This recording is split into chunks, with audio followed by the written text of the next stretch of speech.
Alrighty, welcome back guys to another gun build of Modern Warfare 2. This is the build for the shotguns, or the Bryson 890, which is the mag-fed pump action shotgun.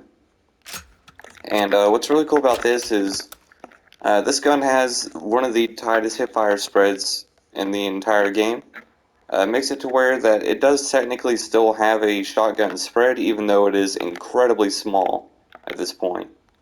So don't ever really count on it being able to hip fire a bunch of people. You can, but now it's more for a longer range.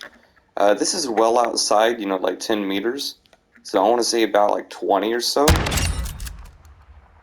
Get yourself a one-shot kill from the hip.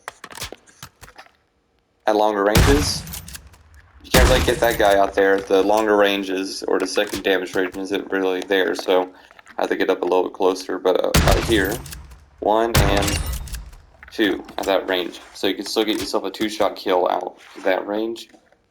And you can also shoot twice from the hip and kill them at that range. So either one really works for you.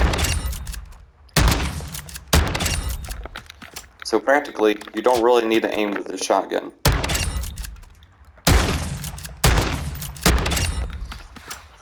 So what in the world, what kind of build am I, running for this gun?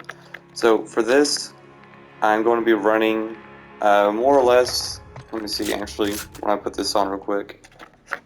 Yes, I think that one helps out a little bit more. Or not.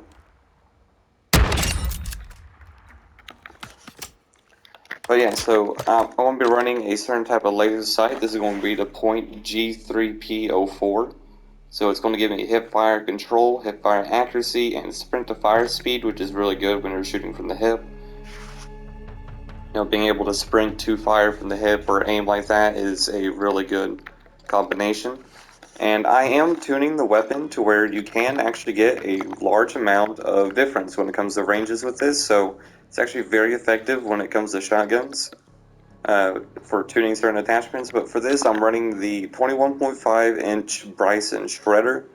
It is the longest barrel it has, and it gives me like all the upsides of the longest barrel, like tire pellet spread and everything. I tuned it for maximum damage range that I can get out of it and aim walking speed, and just so when I'm aiming I can move around a little bit faster. And for the muzzle, I went with the Bryson choke, which you get by leveling up this certain shotgun in particular. And you want to just have this. It gives you a pros of just tighter pellet spread, but as you can see, it gives me 2 cons to it. So aim down sight speed and recoil steadiness.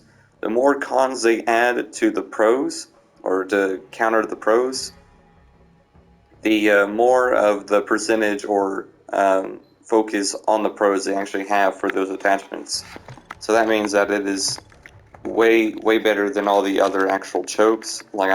It's about like 2 or 3 times better than all the others. So I recommend just using the Bryson choke and nothing else when it comes to tighter pellet spread for the muzzle anyway. For that, I increase the tire pellet spread even more for tuning it, and increase the damage range up there. The damage range with the shotgun or for the choke doesn't really go as far, it's more for the tire pellet spread. But I put that on there. The pineapple grip, so this one is really good for like just base stats for shooting from the hip fire accuracy, hip recoil control, recoil steadiness, and aim walking steadiness. And I'll take that and actually increase hip fire accuracy even more by tuning it, and hip fire control even more.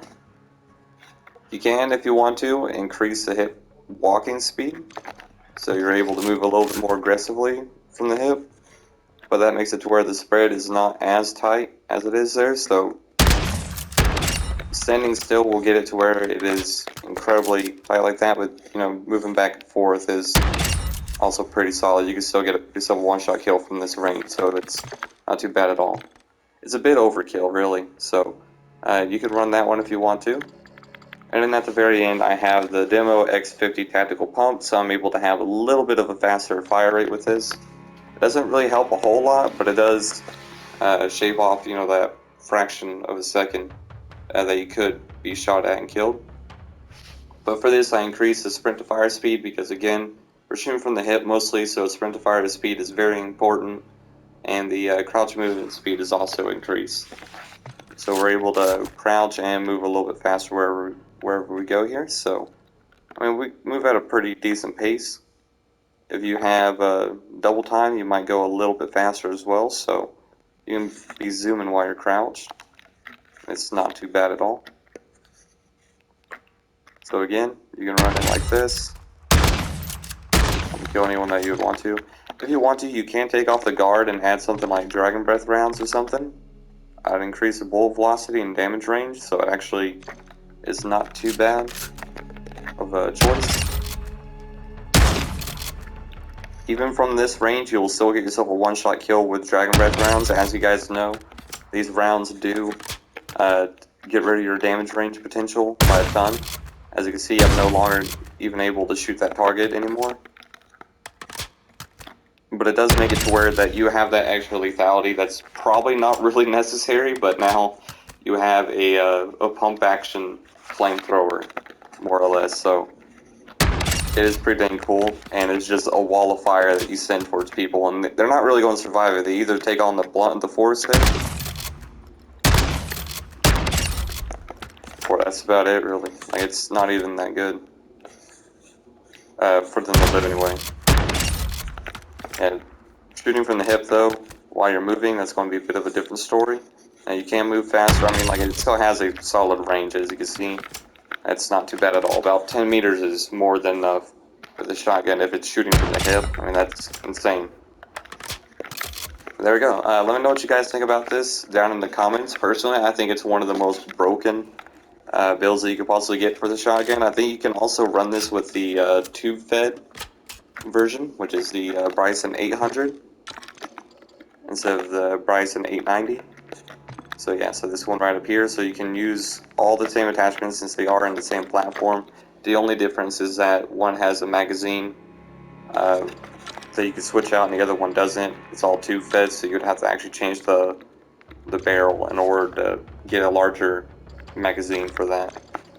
So yeah, so I just wanted to go over that for you guys. Let me know what you guys think about it. Thank you guys for watching, and I'll see you in the next one.